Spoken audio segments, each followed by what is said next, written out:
नमस्ते मैडम। ये मेरे पास फोर्टिस हेल्थ केयर का 370 शेयर जी। है 970 के रेट पे। शॉर्ट टर्म व्यू है मैडम मेरा। अभी तो लग रहा है कि क्या करूं, होल्ड करूं या स्टॉप लॉस लेके निकल लूं। ओके। वैसे आपका व्यू क्या है, कितने समय रख सकते हैं स्टॉक को? Maximum 3 months ma'am. Okay, 3 months का व्यू है, क्या सजेशन रहेगा? जी जी, देखिए होल्ड करने की सलाह है। इनके प्राइस से या एंट्री पॉइंट से 5% ही नीचे है स्टॉक, और हमें लग रहा है कि जिस हिसाब से मोमेंटम बना है पिछले, अगर आप 3 हफ्तों में देखेंगे तो लोअर साइड से बहुत अच्छी एक रिकवरी देखने मिली और स्टॉक ने करीब करीब 15% तक का अपसाइड स्विंग दिखाया है अपने रिसेंट लो से। तो यहाँ पे हमें लग रहा है ये जो रैली है ये कंटिन्यू देखने मिल सकती है, और ये स्टॉक शायद 1020 मतलब अनदर 100 पॉइंट की मोमेंटम यहाँ से और दिखा सकता है। तो होल्ड करे फोर्टिस हेल्थ केयर, एक स्टॉप लॉस जरूर 900 के आसपास में मेंटेन करे इसमें। ओके, तो ये रह रही फोर्टिस हेल्थ केयर पर। बात करेंगे अब अब्दुल कादिर से, पटना से हमारे साथ कनेक्टेड है। अब्दुल नमस्कार, पूछिए सवाल।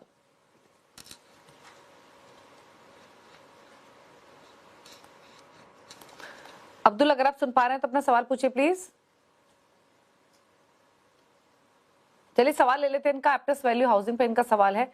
353 की इनकी बाइंग है, 260 पर स्टॉक ट्रेड कर रहा है, तो लगभग 90-92 रुपए नीचे इनके खरीदारी के प्राइस से। क्या सलाह रहेगी? जी जी, देखिए ओवरऑल स्टॉक थोड़ा प्रेशर में रहा, और टुडे सितंबर से इसमें जो गिरावट देखने मिली है वो काफी स्टीप थी, और स्टॉक ऑलमोस्ट 40-45% करेक्ट हो गया था जो रिसेंट हाइस थे सितंबर और अक्टूबर के। बट अभी पिछले 3 हफ्तों में एक अच्छा रिवर्सल देखने मिला और स्टॉक 34% तक के करीब लोअर लेवल से जंप भी दिखाया है।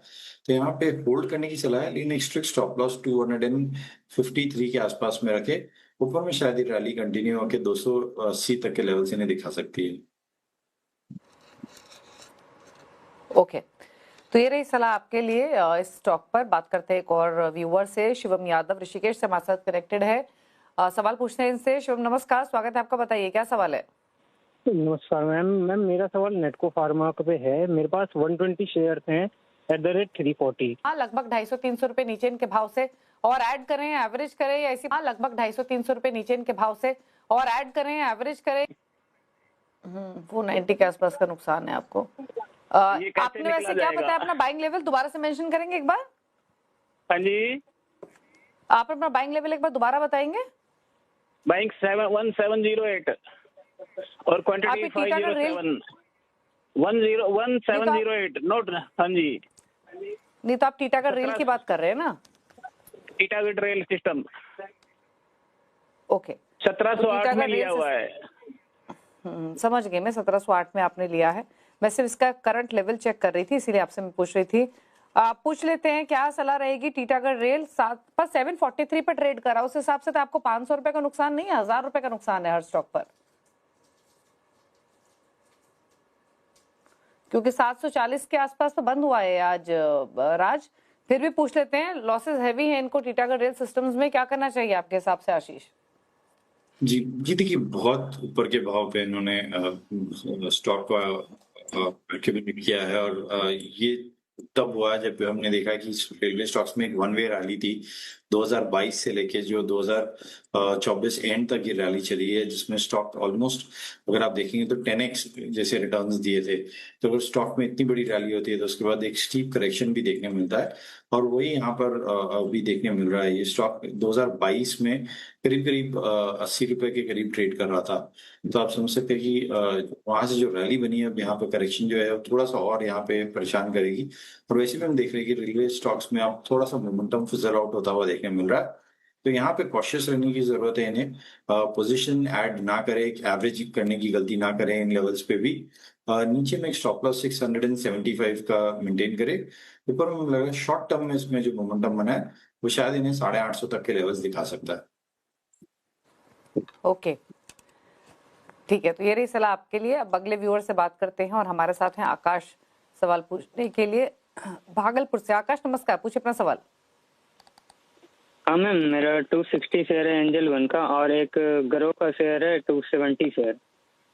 तो इस पे मेरा खरीदारी है एंजल वन पे मैम 220 रुपीज से खरीदारी है मैम, तो मुझे होल्ड करने की पर्सपेक्टिव से बात करनी है मैम। आप कितना समय रख सकते हैं वैसे स्टॉक को? हम 6 मंथ रख सकते हैं मैम। ठीक है, क्या राय रहेगी 6 मंथ्स के हिसाब से? एंजल वन में 230 की बाइंग है जी। बल्कि देखिए कैपिटल मार्केट थीम और कैपिटल मार्केट इंटरमीडियरीज के स्टॉक्स में बहुत शानदार मोमेंटम बना हुआ है और हमने एंजल वन का नंबर्स देखा था। नंबर्स के बाद ऑलमोस्ट स्टॉक ने 10% तक का मूव दिया और उसके बाद भी पिछले 3 दिनों से इसमें हम देख रहे हैं कि 10% का मूव आने के बाद भी बाइंग कंटिन्यूसली बरकरार है इस स्टॉक में। आज भी गिरते हुए मार्केट में भी स्टॉक 1.25% के करीब ऊपर था और 1.5% तक में इसमें क्लोज हुआ है। तो मुझे लग रहा है स्टॉक वेल प्लेस्ड है 360 शॉर्ट टर्म में लेवल्स दिखाने के लिए। इन्हें अब सिर्फ स्टॉप लॉस को ट्रेल करके ऊपर लेकर आना, अच्छे प्रॉफिट में बैठे हुए हैं। तो 310 के आसपास में स्टॉप लॉस रखे और 360 के नेक्स्ट पोटेंशियल टारगेट के लिए पोजीशन में बने रहे। ओके, और साथ ही ग्रो पर क्या राय रहेगी? जी, ये देखिए ग्रो पे भी होल्ड करने की सलाह है क्योंकि यहाँ पे भी सेम तरीके का मोमेंटम बना हुआ है। तो ग्रो भी होल्ड करें। सिर्फ जो स्टॉप लॉस है यहाँ पे थोड़ा सा काफी क्लोज का स्टॉप लॉस दे रहा हूँ क्योंकि स्टॉक में वन वे मोमेंटम देखा है। तो 214 के आसपास में स्टॉप लॉस ट्रेल करके ऊपर ले आए। ऊपर में शायद इसमें आप 225 तक के लेवल से देखने मिल सकते हैं। ओके, तो ये रह रही है आपके लिए ग्रो के स्टॉक पर। एक सवाल और लेते हैं और अगले व्यूअर हमारे साथ हर्षवर्धन है मध्य प्रदेश से सवाल पूछने के लिए। हर्षवर्धन नमस्कार, बताइए क्या सवाल है आपका? Good evening ma'am. मैम मुझे एक लॉन्ग टर्म व्यू पॉइंट चाहिए अपोलो माइक्रो सिस्टम्स पे। मेरी 243 की बाइंग है और 6500 क्वांटिटी मैंने बाय किया है। ओके, और आपका क्या होराइजन है इसमें? मैम पोजिशनल ट्रेड मैं सोचा है कि एटलीस्ट 2 इयर्स और may be 3 years something. Okay, 2 से 3 साल का नजरिया है। क्या करना चाहिए अपोलो माइक्रो सिस्टम्स? 243 की बाइंग है, क्वांटिटी बड़ी है, 6500 शेयर्स। जी जी, देखिए होल्ड करने की सलाह है अपोलो माइक्रो सिस्टम्स। यहाँ पे हमने देखा कि डिफेंस रिलेटेड और एरोस्पेस डिफेंस रिलेटेड जितने भी स्टॉक्स है उनमें एक शानदार मोमेंटम बना हुआ है और यहाँ पे हमें लग रहा है ये जो ब्रेकआउट है ये सस्टेन करेगा और ऊपर में 320 तक के शॉर्ट टर्म में इन्हें टारगेट्स देखने मिल सकते हैं। तो पोजीशन को होल्ड करे, स्टॉप लॉस को सिर्फ ट्रेल करके ऊपर ले आए और 270 के आसपास में इन्हें एक स्टॉप लॉस मेंटेन करना चाहिए। ओके, बात करेंगे अशोक यादव से, हमारे साथ कनेक्टेड हैं हरियाणा से। अशोक जी नमस्कार, बताइए क्या सवाल है आपका? नमस्कार मैम। मैम मेरे पास NHPC के 400 शेयर है और 77 रुपए पे है, 77 रुपीज पे। 1 साल का व्यू है मैम। 1 साल का व्यू है एनएचपीसी, 77 के आसपास की बाइंग है, 6 रुपए ऊपर है। बताए क्या करना चाहिए? जी जी, देखिए पावर रिलेटेड स्टॉक्स में बहुत शानदार मोमेंटम बना हुआ है और स्पेसिफिकली हाइड्रो और रिन्यूएबल जो स्टॉक्स है पावर के उनमें बहुत अच्छी बाइंग इंटरेस्ट देखने मिल रही है। तो यहाँ पे होल्ड करे, सिंसन का व्यू भी 1 साल का है तो जो इन्हें स्टॉप लॉस मेंटेन करना चाहिए वो करीब करीब 75 के आसपास में रखे। ऊपर में मुझे लगता है जो इनके टारगेट्स जो इनके हॉराइजन है, टाइम पीरियड है, उसमें शायद इन्हें 100+ के लेवल्स इजीली देखने मिल सकते हैं। ओके, आयुष अग्रवाल का एक सवाल लेते हैं, दुर्ग से इन्होंने भेजा है। इंजीनियर्स इंडिया लिमिटेड पर 100 शेयर्स हैं, 210 की इनकी बाइंग है, लंबी अवधि का व्यू है। क्या स्ट्रैटेजी रेकमेंड करेंगे, क्या सलाह है? जी जी, देखिए EIL की अगर मैं बात करूं तो यहाँ पे होल्ड करने की सलाह रहेगी इन्हें। जो सेटअप बन रहा है जिस हिसाब से उसमें हमें लगता है कि इसमें 270 तक के लेवल्स इन्हें देखने मिल सकते हैं। नीचे में एक स्टॉप लॉस इन्हें 235 का मेंटेन करना चाहिए। ओके, हर्ष बंसल है अगले व्यूअर हमारे साथ पंचकुला से। हर्ष नमस्कार। इनफैक्ट माफी चाहेंगे, लाइन पर नहीं है, इनका SMS के थ्रू सवाल है। ग्रो की इनफैक्ट अभी हम चर्चा कर ही रहे थे, ग्रो पर इनका सवाल है। एक बार राय रिपीट कर लेते हैं आशीष की तरफ से। आशीष एक बार बताइए ग्रो के लिए क्या सजेशन? मैं इनके लेवल्स बता देती हूँ और एक इंपॉर्टेंट बात है कि क्वांटिटी बड़ी है, 50,000 शेयर 156 की बाइंग है। जी जी, देखिए अच्छे प्रॉफिट में है ये 61 रुपीज के करीब का जो इन्होंने प्राइस बताया उसके हिसाब से इनको प्रॉफिट है। देखिए स्टॉक ने वर्टिकल राइज दिया है, IPO 113 पे लिस्ट हुआ था और वहां से ऑलमोस्ट स्टॉक डबल होके ट्रेड कर रहा है। तो यहाँ पे छोटा सा स्टॉप लॉस रखना है, ट्रेलिंग एसेट जो है काफी पास में इन्हें रखना चाहिए 214 के आसपास में। और शायद अभी शॉर्ट टर्म में मोमेंटम जो है इसमें 225 से लेकर 230 तक के लेवल्स दिखा सकता है। बात करते हैं अगले व्यूअर से। अगले व्यूअर शुभमन घोष हमारे साथ कनेक्टेड हैं और आसनसोल से ये है हमारे साथ। शुभमन बताइए क्या सवाल है आपका? ट्रेडिंग पोजीशन है, इन्वेस्टमेंट पोजीशन है, क्या जानना चाहते हैं? हमारा पास 150 शेयर है, 189 रुपए आईटीसी होटल। आईटीसी होटल के 150 शेयर है, किस भाव पर? 189। 189, ओके।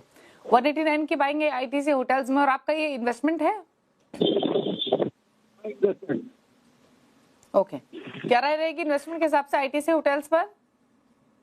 जी देखिए, होल्ड करने की सलाह रहेगी। और डीमर्ज हुआ था और डीमर्जर के जो रेट्स थे उसके अभी भी नीचे ट्रेड कर रहा है, और हमने देखा है कि बाइंग इंटरेस्ट वापस स्टॉक में बन रहा है लोअर लेवल्स पे। तो यहाँ पे हमें लग रहा है स्टॉक वापस वेल प्लेस्ड है, 200 तक के लेवल्स दिखा सकता है इन्हें। तो होल्ड करें इस पोजीशन को। जो स्टॉप लॉस इन्हें मेंटेन करना चाहिए वो 155 का एसएल मेंटेन करें। तो ये रह रही है आईटीसी होटल्स पर। रुकने के साथ एक ब्रेक के लिए भी लौटेंगे तो कुछ और क्वेरीज करेंगे शामिल, तो वापस आते हैं।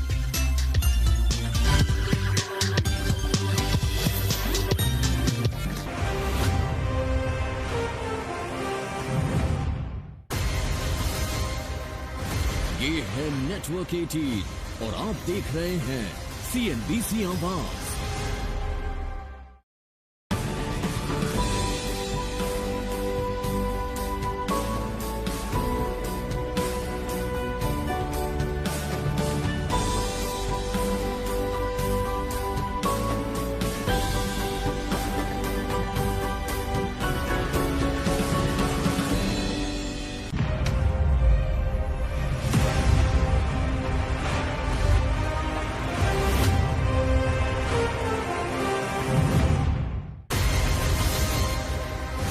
ये है नेटवर्क 18 और आप देख रहे हैं सीएनबीसी आवाज।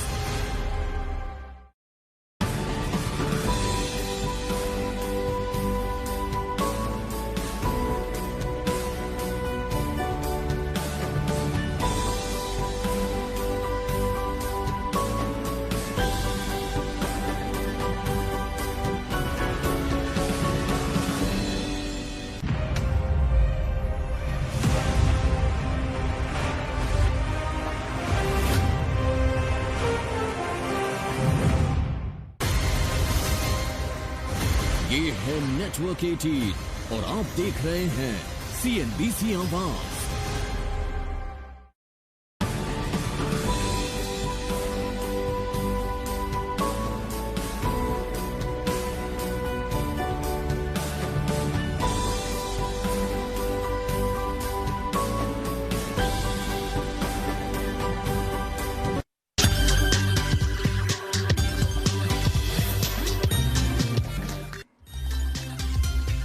आप देख रहे हैं सीएनबीसी आवाज। लेते हैं कुछ और क्वेरीज, और हमारे साथ आशीष बेटी बने हुए जो आपकी क्वेरीज को कर रहे हैं आंसर। राज अगले व्यूअर मोहाली से। राज नमस्कार, बताइए क्या सवाल है आपका? मैडम मेरे पास आगे आवाज। राज अपनी आवाज मत सुनिए प्लीज, अपना सवाल पूछिए। टीवी चल रही है जी। मैं स्पाइस जेट के मेरे पास ने शेयर 200। किस भाव पे? 79। ओके, स्पाइस जेट के शेयर्स हैं 79 की, इनकी बाइंग है, 14 रुपए पे ट्रेड कर रहा है। Huge losses. क्या सलाह रहेगी इनके लिए स्पाइस जेट पर आशीष? जी दीपाली जी, मतलब इस लेवल पे तो क्या ही मैं इनको बताऊं, क्योंकि जो स्टॉप लॉस का लेवल था काफी ऊपर रह गया और उन्हें एक कहीं तो एक स्टॉप लॉस रखना था। देखिए स्टॉक के लिए कुछ बोलना बहुत मुश्किल है। अब एक थोड़ी सी रिकवरी जरूर देखने मिली है, तो मुझे लगता है कोई पुल बैक में से इसमें से एग्जिट करें। एग्जिट करने की सलाह है। विजय शर्मा है अहमदाबाद से। विजय नमस्कार। नमस्कार मैडम। ओके, बताइए क्या सवाल है आपका? मैडम मेरे पास 522 शेयर्स ट्रेंड के हैं और सिप वेव्स ये आईपीओ लिया हुआ था 40,000 शेयर्स। ओके। अब इसका मेरे पास 3 मंथ्स का टाइम लिया है मैंने ट्रेंड का, और इसका रेट मेरा जो है 5160। ओके, तो पूछ लेते हैं 3 मंथ्स के पॉइंट ऑफ व्यू से क्या सलाह रहेगी। फिलहाल तो नुकसान में है, 5160 की इनकी बाएंगे क्योंकि 4400 के आसपास क्लोज हुआ है। आशीष, क्या राय रहेगी इनके लिए? जी देखिए, कंजम्पशन रिलेटेड स्टॉक्स में बहुत शानदार मोमेंटम बना और ट्रेंड एक ओवरसोल्ड ट्रैजेक्टरी से मूव हो रहा है। यहाँ पे हमने देखा है इस बार के क्वार्टर अपडेट्स भी अच्छे थे और उसी के कारण स्टॉक में एक अच्छा पुल बैक देखने मिला। लोअर लेवल से स्टॉक ऑलरेडी 38% के करीब रिकवरी दिखा चुका है और हमें लग रहा है ये मोमेंटम कंटिन्यू रह सकता है। ऊपर में शॉर्ट टर्म में अभी जो टारगेट्स हमें देखने मिल रहे हैं और 4900 तक के भी आते हुए देखने मिल सकते हैं। हाउएवर इनके बहुत से दूर है, बट एक बार 4900 के आसपास में स्टॉक रहता है तो वहां पे एक बार वापस चार्ट चेक करवा लीजिए, क्योंकि 4900 एक स्ट्रॉन्ग रेजिस्टेंस एरिया है और अगर वो सरपास करता है तो फिर शायद इनके बहुत से ऊपर भी इन्हें ट्रेड करता हुआ ट्रेंड देखने मिलेगा। नीचे में एक स्टॉप लॉस जरूर इन्हें 4200 के आसपास में मेंटेन करना चाहिए। ओके, 4200 के स्टॉप लॉस के साथ होल्ड करें। प्रभात डे भुवनेश्वर से हमारे साथ कनेक्टेड है। प्रभात जी नमस्कार, पूछिए सवाल। नमस्कार। एक्चुअली मेरा सवाल 3 है।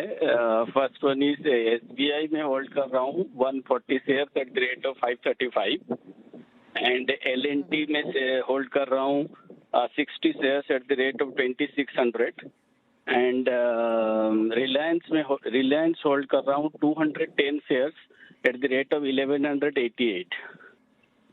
तो मेरा सवाल ये है कि मुझे इन तीनों में से अभी कौन सा बेस्ट है और इन्वेस्टमेंट करने के लिए और ऐड करने? ओके, तो इंटरेस्टिंग है। 3 लार्ज कैप स्टॉक्स, तीनों में ही अच्छा मुनाफा इनको हो रहा है। एलएनटी तो इनफैक्ट 2600 का इन्होंने बताया, 4000 पर ट्रेड कर रहा है। रिलायंस 1188 और एसबीआई का तो मैं जिक्र किया ही 535। तो क्या जबरदस्त रिटर्न्स है और लार्ज कैप्स ने तो इनफैक्ट आउट परफॉर्मेंस दिखाई ही है खराब मार्केट में। अब सवाल इनका इंपॉर्टेंट है, तो प्रॉफिट्स इनको हो रहे हैं, क्या रणनीति रखे? प्लस जैसे इन्होंने कहा कि अगर ऐड करना हो और तो इन तीनों में से कौन सा बेहतर रहेगा? जी दीपाल जी, देखिए काफी डिफिकल्ट क्वेश्चन पूछा है इन्होंने, क्योंकि तीनों ही हमारे बाइंग रडार में है और तीनों में हमने बाइंग रिकमेंडेशन दे रखी है और काफी अच्छा वेल डाइवर्सिफाई किया है। तीनों अलग अलग सेक्टर के स्टॉक्स इन्होंने लिए हैं और तीनों ही अपने सेक्टर के अपने सेगमेंट के लीडर्स है और तीनों में हमने देखा है क्वाइट आउट परफॉर्मेंस रहा है और निफ्टी को और के कंपेयर में रिलेटिव स्ट्रेंथ तीनों में बहुत अच्छी बनी हुई है। अगर मैं एसबीआई की बात करूं, देखिए यहाँ पे हमारे शॉर्ट टर्म टारगेट्स एसबीआई के हैं जो 1180 के है और नीचे में इन्हें एक स्टॉप लॉस जरूर मेंटेन करना चाहिए, वो है 1050 के आसपास में ट्रेलिंग एसएल रखें। दूसरा जो स्टॉक इन्होंने बताया रिलायंस का, रिलायंस हमें लगता है कि इन लेवल्स पे काफी अट्रैक्टिव लग रहा है और जो अभी रिसेंट करेक्शन में के बाद इसमें वापस एक बहुत अच्छे बाइंग जोन पे स्टॉक अवेलेबल है। वीकली 200 एक्सपोनेंशियल मूविंग एवरेज पे स्टॉक ने बेस बनाया और वापस वेल प्लेस्ड है 1450 तक के लेवल्स दिखाने के लिए। तो रिलायंस में एक स्टॉप लॉस ने 1330 के पास में रखना चाहिए और इन लेवल्स पे रिलायंस को भी ऐड किया जा सकता है। और तीसरा जो उन्होंने स्टॉक बताया लार्सन टुब्रो, में लग रहा है कि ये स्टॉक जो अभी रिसेंट गिरावट हुई वो एक अपॉर्चुनिटी थी, गोल्डन अपॉर्चुनिटी थी इन्वेस्टर्स के लिए स्टॉक को वापस रीएक्यूमुलेट करने के लिए। परफेक्ट पोर्टफोलियो कैटेगरी स्टॉक है, डिफेंस इंफ्रा सबका प्ले मिलता है। तो यहाँ पे भी इन लेवल्स पे पोजीशन ऐड की जा सकती है या कोई डिप आए तो वहां पे ज्यादा फेवरेबल रहेगा एलएनटी को ऐड करना। नीचे में 3800 के आसपास में स्टॉप लॉस होके, ऊपर में इसमें 4400 तक के लेवल्स देखने मिल सकते हैं। तो ये रही सलाह आपके तीनों होल्डिंग्स पर और नए एडिशन पर भी। संतोष से बात करेंगे, बेंगलुरु से कनेक्टेड है। संतोष नमस्कार, पूछिए सवाल। चलिए इनकी फोन लाइन डिस्कनेक्ट हो गई, सवाल ले लेते हैं। और बजाज हाउसिंग पर इनका सवाल 164 की बाएंगे, 250 शेयर से लंबी अवधि का व्यू है। जी देखिए, थोड़ा सा डिसअपॉइंट किया बजाज हाउसिंग ने अभी तक। जब से आईपीओ आया है, आईपीओ काफी ऊपर के प्राइस में लिस्ट हुआ था और उसके बाद वन वे फॉल देखने मिला है।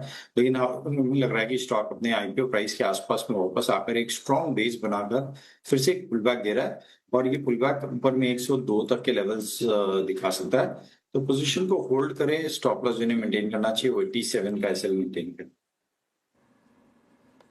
ओके, तो ये रह रही है बजाज हाउसिंग फाइनेंस पर, फिलहाल आप होल्ड कीजिए। चलिए सवाल तो इतने ही करेंगे शामिल। शुक्रिया आपका आशीष आने के लिए। कोई क्लोजिंग कमेंट? जी देखिए, इनमें से जितने भी स्टॉक्स हमने डिस्कस किए किसी में भी हमारी पर्सनल ट्रेडिंग पोजीशन नहीं है लेकिन रिलायंस और एसबीआई और एल&डी ये तीनों पोजीशन में हमने हमारे क्लाइंट्स को एक्यूमुलेट करने के लिए बोला है, तो शायद उनकी पोजीशन हो सकती है। ओके, शुक्रिया आपका आने के लिए शो में। और इसी के साथ एक ब्रेक का वक्त हो गया है। ब्रेक के बाद भी खबरें जारी है CNBC आवाज पर। नमस्कार।